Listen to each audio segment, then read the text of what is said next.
For the past 11 years now, you had Senator Rand Paul of Kentucky release what he calls his annual Festivus report to air out grievances.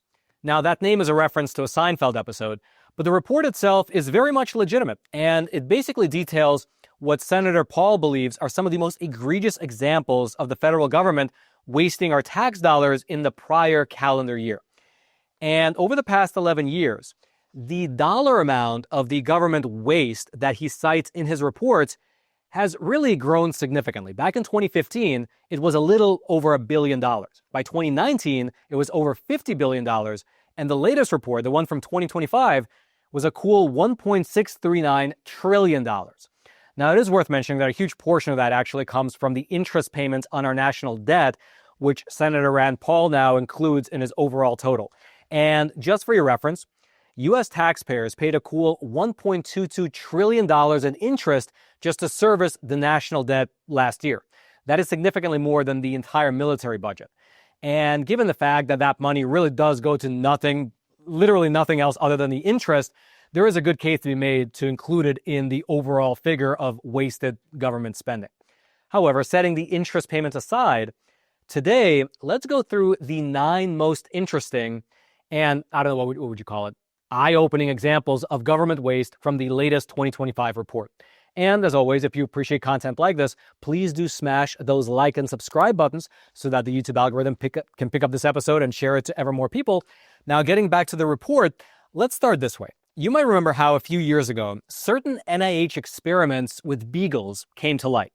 The cruelty of those experiments really made them front-page news because they involved locking dogs' heads into these mesh cages that were then filled with hundreds of infected sandflies.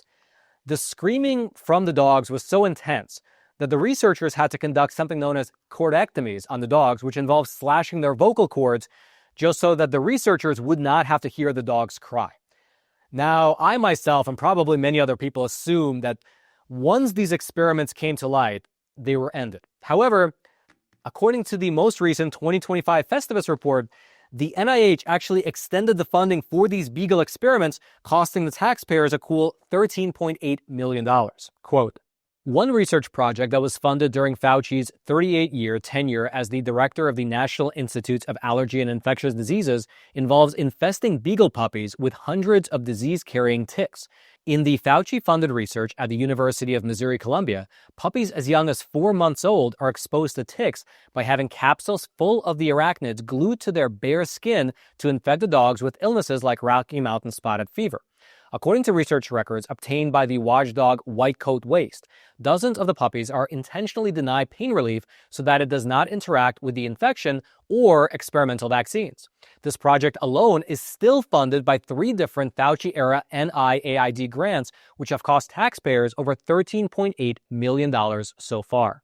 And then, speaking of animals, the report goes on to state that the Department of Veterans Affairs spent over $1 million on a separate set of experiments teaching teenage ferrets how to binge drink alcohol. Quote, the Department of Veterans Affairs, the VA, apparently considers studying alcoholism in weasels to be so vital that they approved $1 million for a project to turn teenage ferrets into binge drinkers.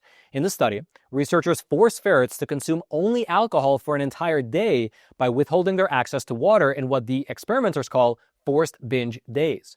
The other 6 days of the week, the animals are given alcohol and water, and this cycle is to continue for up to 90 days when they finally kill the ferrets. The researchers claim the goal of this drunken ferret experiment is to pave the way for teenage ferrets to be used to test chemical weapons, opioids, extreme stress, and TBI, which is traumatic brain injuries, or to conduct studies related to depression, stress responses, addiction, schizophrenia, suicide, and sensory processing. Hope those experiments pan out to something useful. All right, just to pause here for a super quick moment, I'd like to introduce today's sponsor, Cowboy Colostrum. Look, it's the new year, and I know that many people, myself included, we're looking to finally fix some of those nagging problems in our lives. And so if you want to finally fix your gut, if you want to make your hair healthier and stronger, and if you want to add some fresh, natural glow to your skin in 2026, then you need to be adding colostrum to your daily routine. And Cowboy Colostrum, they offer the highest quality bovine colostrum that you can get here in the U.S. It's 100% American made from 100% American grass-fed cows. Now, if you've never heard of colostrum before, actually, I have mine here. This is the strawberry variety, and this is the chocolate, and I have the vanilla one kicking around here somewhere. It's great. Colostrum is that very, very first milk that's made in the lead up to as well as right after the calf is born. And then within a few days, the milk, it actually transitioned into normal milk. But for those very few days, it's this super nutrient dense and super antibody dense colostrum. And unlike other brands, Cowboy colostrum is true first day whole colostrum rich in bioactives like immunoglobulins and growth factors. And it's not processed, it's not stripped down, it's really just the real thing. It's whole, full fat, high in protein colostrum. And I will mention that if you're an animal lover like I am, you don't have to worry. They only collect the surplus colostrum from the mom after the baby calf had their fill. So check them out. Right now, they're offering a great deal to our viewers, 25% off your entire order. And so check them out. Just head on over to cowboycolostrum.com/Roman and use promo code Roman at checkouts to get 25% off. Once again, promo code Roman, ROMAN. And I'll also throw all their links. You can find them down in the description box below.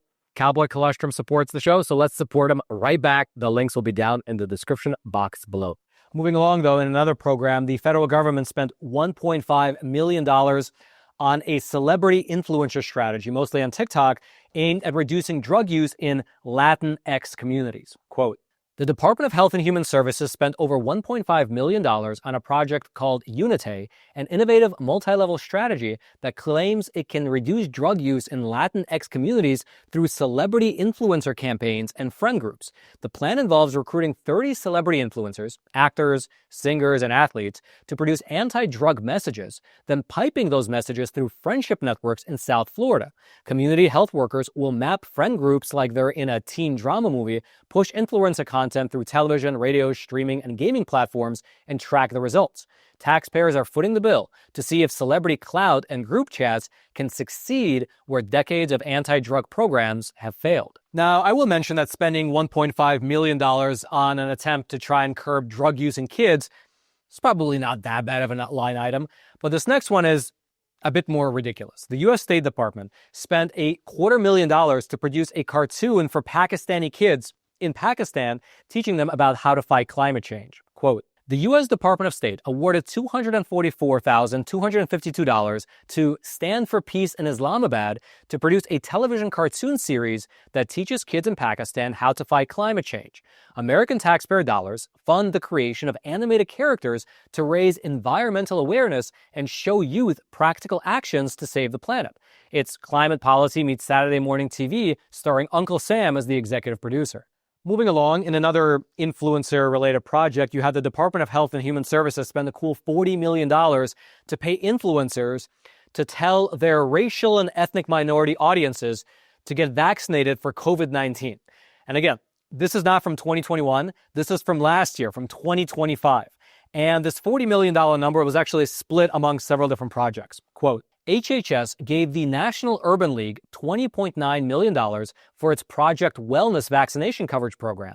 The plan was to build coalitions in 20 urban league communities, assemble a curated vaccine messaging toolkit, and turn barbershops, churches, mosques, and community centers into pop-up vaccination sites. They also attempted to categorize every resident's attitude toward COVID vaccinations on a scale, one of the qualifiers being those who are unsure and can be converted to adoption. And then the second tranche of that $40 million was given to another organization pushing the COVID-19 vaccine, but also pushing it towards minorities. Quote, Unidos US was given $20.9 million for its Esperanza Hope for All campaign, a sprawling influencer and media operation designed to push federal vaccine narratives to Latino communities. Together, these grants created a coast-to-coast messaging machine where influencers, coalitions, mobile events, virtual town halls, and armies of trusted messengers repeated the same pandemic scripts that turned out to be misleading, overblown, or outright inaccurate. Taxpayers got charged nearly $42 million for the privilege of being lectured by celebrities and community committees that insisted vaccine hesitancy should be solved with more toolkits, flyers, and talking points from the same institutions that caused the mistrust in the first place. And as is the case with most of the programs on this list, it's very much unclear how much real-world impact all of this had, meaning how many vaccine-hesitant individuals were actually convinced to get the shot, after hearing about it for the umpteenth time from a government-funded influencer. Regardless, though, moving along, we have the USDA spending $141,000 to make vegetable gardens more inclusive for low-income gay people of color in Brooklyn and the Bronx. Quote, USDA's Community Food Projects Competitive Grant Program is meant to do something simple: help low-income families access real food by funding projects like farmers markets, food distribution, and community nutrition programs. Congress authorized it so communities could meet basic food needs, reduce food insecurity, and support local farmers. Naturally, USDA spent $141,517 to the Farm Training Collective NYC for a project built around QT BIPOC farmers. According to the proposal, this initiative will co-design a resilient and equitable food system for low-income QT BIPOC communities, which they define as queer, trans, lesbian, gay, bisexual, pansexual, asexual, intersex, gender nonconforming, non-binary, two-spirit, and basically anyone else they can fit under the umbrella.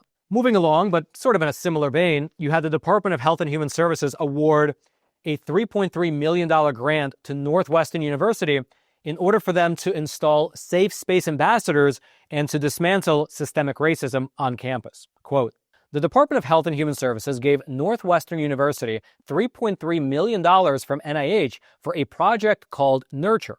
The grant pays for scientific neighborhoods, safe space ambassadors, inclusive excellence coaching, and an institutional transformation and accountability committee. Northwestern is one of the wealthiest universities in the country with an over $14 billion endowment, yet taxpayers are picking up the tab for its internal HR experiments. Moving along, in a separate project, before it was shut down in the middle of last year, USAID spent roughly $2 million on gender-affirming care, activism, and influencer campaigns in the country of Guatemala. Quote, while Americans juggle bills, Washington is wiring money overseas so activists can underwrite sex changes and LGBT political advocacy in Guatemala. USAID awarded $2 million to Association Lambda for gender-affirming care, activism, and influence campaigns. These USAID gender grants in Guatemala are a perfect example of how waste hides in plain sight. Programs dressed up as diplomacy that do nothing to advance America's interests. This isn't disaster relief or clean water, it's social engineering abroad funded by people who never got a vote on it.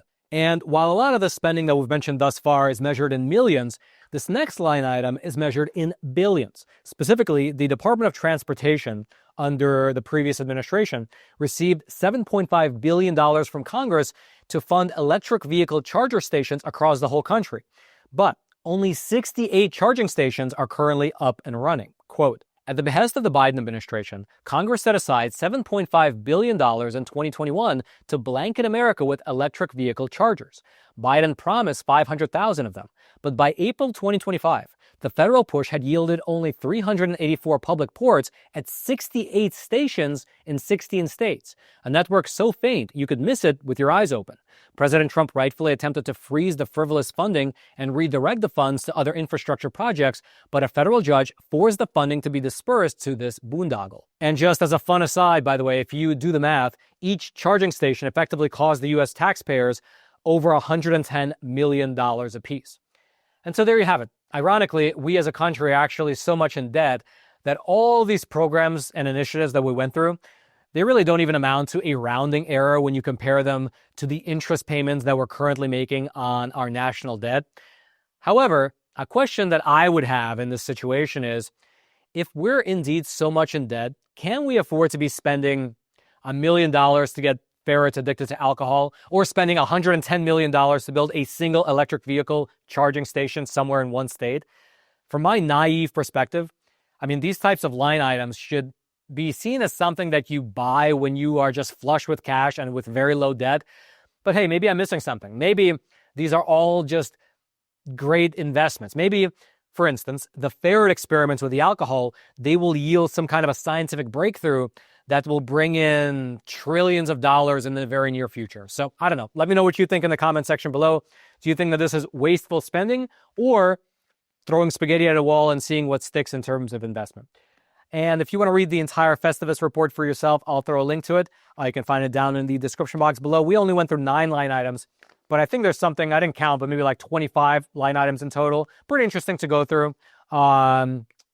Yeah, pretty interesting to see what the federal government thinks is worth spending your hard-earned tax dollars on. Until next time, I'm your host, Roman from the Epoch Times. Stay informed, and most importantly, stay free.